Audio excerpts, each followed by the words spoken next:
Hey, the weather outside is frightful. So I asked my good friend and associate attorney, Jamison Allen, to give us some safe driving advice. He has been doing personal injury for 17, 18 years. He has seen it all. So, Attorney Allen, give us some advice how to stay safe on these crazy roads. Yeah, so for folks who grew up in the northern climates, a lot of this people probably know, but maybe a little bit you don't. But if you're a young driver or you grew up somewhere warm, driving in snow and ice like the craziness we have now, that's pretty difficult. So first thing is, if you can avoid driving, then don't. That solves the problem. You can plan ahead, work from home, get your food a week ahead of time. You don't need to run out for bread and milk. You're good.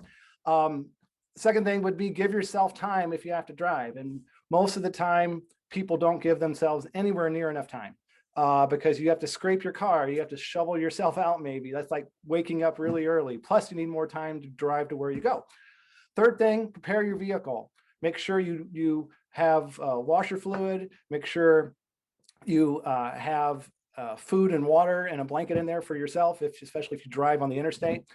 And know your vehicle. So if you have traction control, make sure that it's engaged and that you know how to use it. Fourth thing, slow down when you're driving. When you go slower, you give yourself extra time to observe, extra time to decide what to do, and extra time to make your vehicle do what needs to be done to be safe. Give yourself extra stopping distance. Most of us are used to just deciding to stop based on what we see, what we feel. When you're in cold weather, your snow, especially ice, you really have to think about it. Give yourself extra time, go slower and hit that brake sooner, and assume that you're going to slide a little bit. Give yourself extra time to complete your driving moves. It's going to take you probably a little bit longer to get through that intersection than what you think, because you're going to hit some snow and your tires might spin a bit. Don't make any assumptions. If you see cars coming in to the highway, don't assume they're going to stop at that stop sign, because they might not have done what you did, and they might not be driving carefully. So don't assume other drivers will do what they should.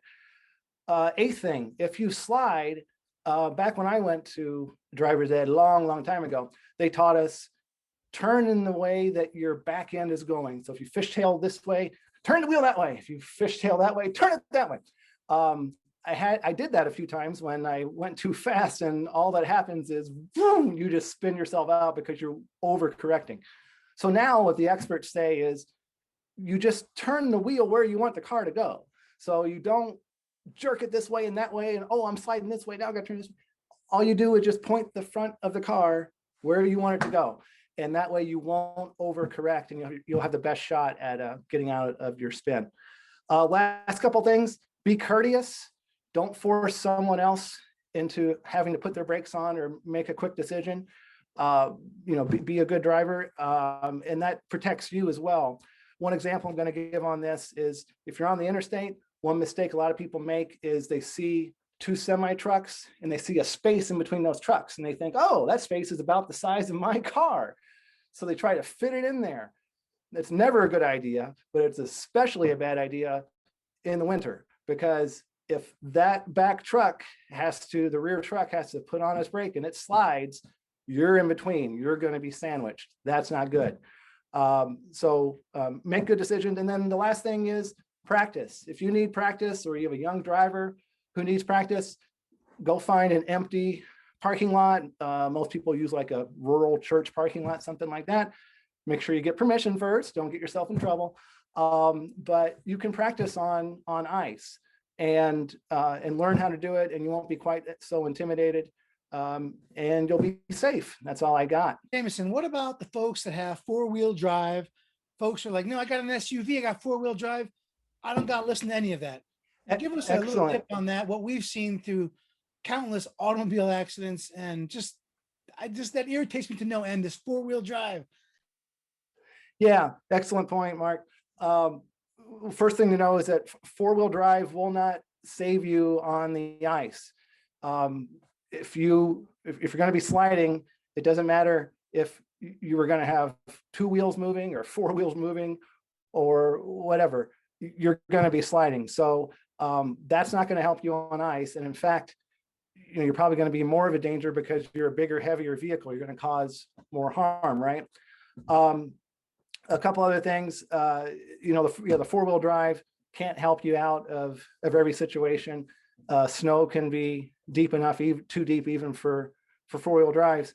And the one point I made about being courteous, four-wheel drives can make it difficult for other folks who are having a hard time on the road, and all of a sudden,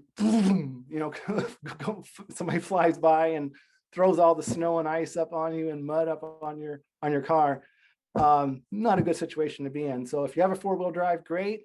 Sometimes they're needed, but use them for what they're made to be used for.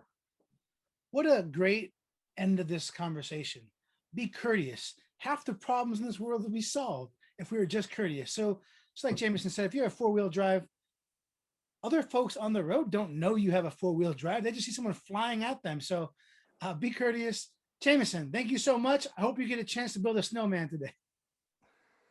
I don't think I will, but I'll watch all the kids do it. I'll be good in my warm house. You have a great day, buddy. Thanks, man. Yeah.